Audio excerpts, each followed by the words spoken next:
Have you heard about Ronald Red, a janitor who died in 2014 with $8 million in savings? Yes, you heard correctly. $8 million for a cleaner. Additionally, he did not inherit any money or win the jackpot. He simply made regular savings throughout his life and let compounding work its magic. The lesson is that your financial behavior often matters more than your intelligence. Even if you don't work on Wall Street or have a Harvard degree, you can become wealthy by simply doing simple things. Financial success is not a precise science, as Morgan Housel notes. It's a soft talent where what you know doesn't matter as much as how you act. Spend the next 10 to 15 minutes watching this video, and you just might succeed in developing your investing soft talent. Here is a list of the book, The Psychology of Money, by Morgan Housel's top 5 takeaways. Lesson 1. Be prepared to pay. Consider that you desire a lovely new watch. You visit the store to look at the selection. You really want to do something that will wow both the attractive woman you're dating and your buddies. Now that you've finished your exercise, you can either pay for the watch or steal it and run. No matter how physically capable you are, I'd wager that you would pick choice number 1. You would pull out your card and swipe it, acting morally. The important thing is that you are aware that purchasing a new watch has a cost. The same is true of investing. It has a cost as well. Volatility is the main price of investing. This represents the cost or fee for long-term success in any form of investment with large returns. Don't aim only to maximize your returns because the higher the returns, the more expensive this fee is typically. If you don't have the stomach to stick with it when your net worth drops by, say, 20% in a single week as 2 of your major holdings report quarterly earnings below what analysts expected, don't invest. Let's pretend you could already see Netflix's promising future 10 years ago. You made a huge stock purchase using your whole net wealth. Consequently, you would be pretty wealthy right now. But could you really afford to pay for this trip? During this time, Netflix has experienced numerous severe declines. Would you have remained seated aboard that boat in 2011 when Netflix saw massive user churn and the stock price dropped by 80% from its peak over the course of the following months? Your portfolio's performance would be dismal. What would you say to your wife and children? Could you stand in front of them knowing you might have just jeopardized their future? Would you still believe that it is a good idea to virtually rely on Netflix with all of your holdings? This is obviously an extreme example, but even if your investing strategy is less extreme than going all in on Netflix, you'll still have to deal with volatility. Consider purchasing an S&P 500 index fund in 1980. Your investment portfolio would still have to endure roughly 13 years of decline from its peak.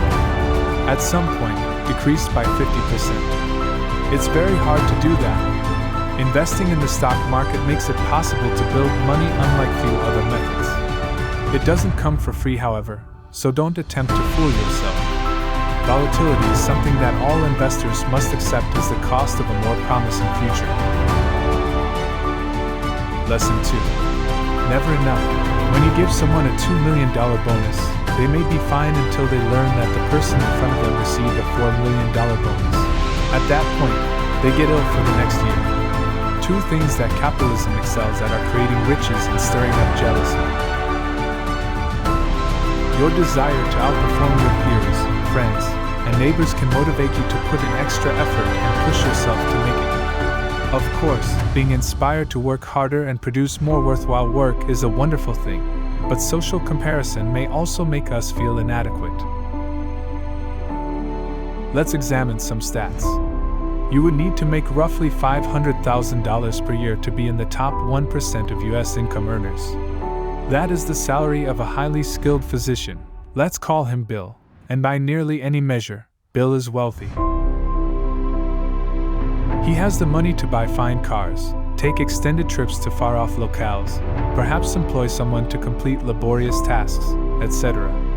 Bill has been feeling good about himself and his career accomplishments.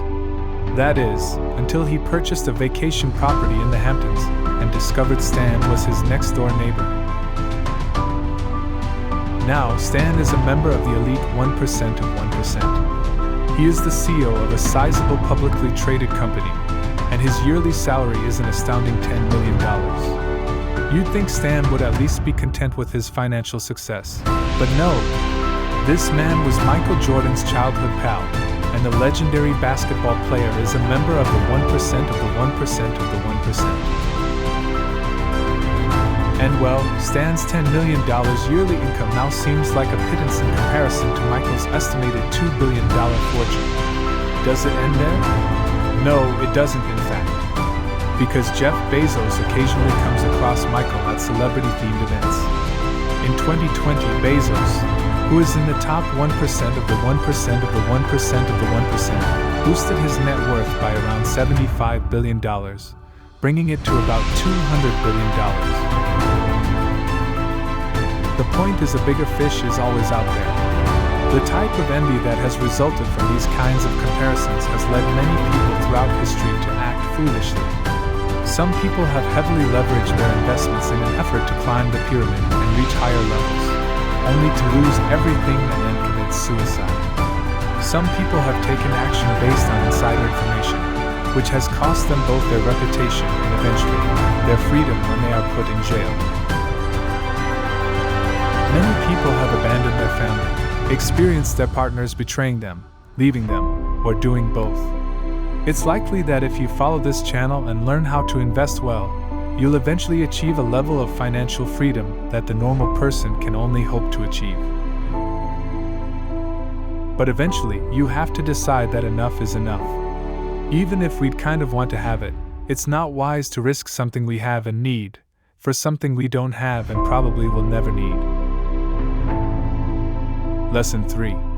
Crazy depends on who you ask. At first look, it appears that many people act irrationally in relation to their money.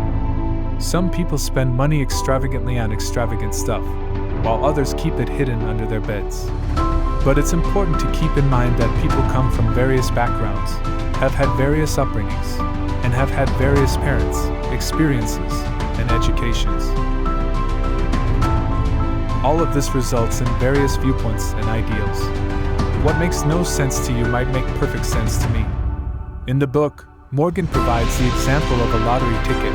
The lowest income U.S. households spend more than $400 annually on the lottery. This is 4 times the highest income group's average.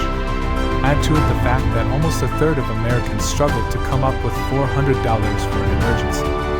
Do they buy lottery tickets with their emergency fund? What a ridiculous idea, huh? However, as individuals, we do not share the same worldview. Consider it from their point of view. They frequently lack the education necessary to have a successful career, thus they are unable to save much money, live paycheck to paycheck, cannot afford a good trip or a new car, and cannot afford to send their kids to college without incurring significant debt. Their method of getting into the fantasy that many of us already inhabit is purchasing a lottery ticket. They purchase more lottery tickets than we do because of this. Maybe they are not that insane after all. So how does this improve their ability to invest?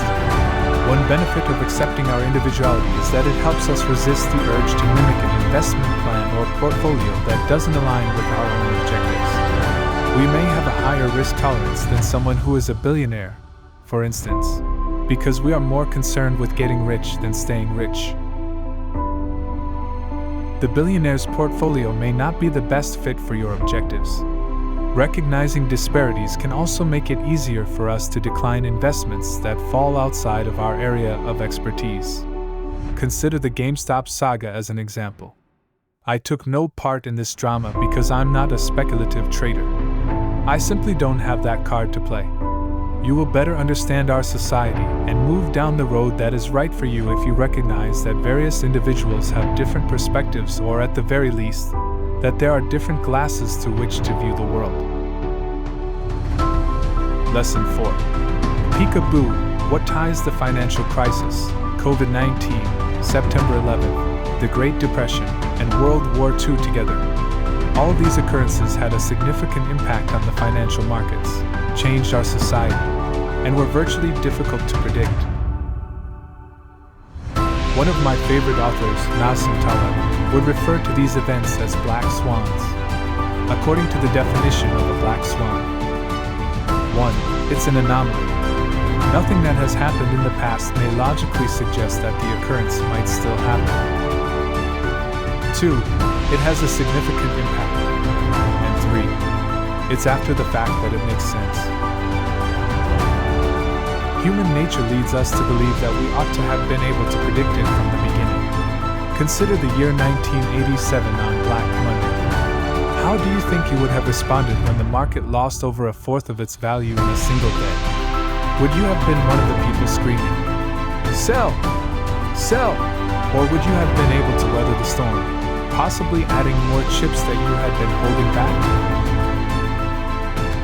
An interesting fact is that if you had invested in the S&P 500 index 20 years ago, but had missed the 4 best stock market days, your return would have been 164% rather than 291%. That represents a sizable change. The lesson here is that it is better to be mentally and financially prepared for a catastrophe that you cannot predict than to hold out hope that you can act beforehand.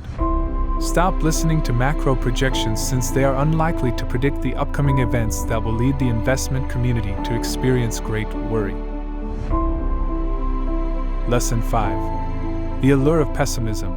You would probably be intrigued, and you might come away with a rather pessimistic view of where in the market cycle we are right now if I gave you a bunch of reasons why the market will crash later this year, mentioning the enormous US governmental debt, that stimulus checks may lead to the return of inflation, and perhaps something about new strains of COVID-19. Instead, if I were to give you instances of how life expectancy is increasing, sustainable energy is becoming more affordable, or computing power is skyrocketing, you would probably just shrug your shoulders and not give it any thought. We can all agree that an optimist appears naive in comparison to a pessimist who sounds quite sophisticated. Asymmetry towards loss and listening to pessimists, according to Thinking Fast and Slow author Daniel Kahneman, is an evolutionary tendency. When directly compared or weighted against each other, losses loom larger than gains, he writes. Organisms have a better chance of surviving and procreating if they prioritize threats above possibilities. Evolutionarily speaking, we have a tendency to pay closer attention to pessimists, but we also do so because progress is considerably slower than failure. Setbacks frequently happen overnight, but progress rarely does. Tragedies and failures occur over considerably shorter spans of time, making it simpler to build a compelling narrative around them. As a result, they attract more attention. We must consider larger time horizons in order to write a future-oriented story that is optimistic. This frequently gets less dramatic and more hazy. Knowing that you might find a pessimist more fascinating, and an optimist less so, may help you act less asymmetrically toward it in the future. The world is better than you imagine. Therefore, you cannot become wealthy through the stock market without experiencing instability. Envy is the worst of the 7 deadly sins. Warren Buffett once said, "Never risk what you have and need for what you don't have and don't need." Different activities are reasonable or rational from different perspectives. Instead of attempting to predict calamities, arm yourself with the knowledge and resources necessary to survive them. You should also exercise caution when adopting investment advice. Recognize that optimism appeals less to your survival instincts than does pessimism. That was all there was to say for today, but not from Morgan Housel. Check out the book, it's truly wonderful. If you find this video valuable, don't forget to give it a like, subscribe to our channel, and hit the notification bell to stay updated with our latest content. Thank you for watching, and until next time, stay financially empowered.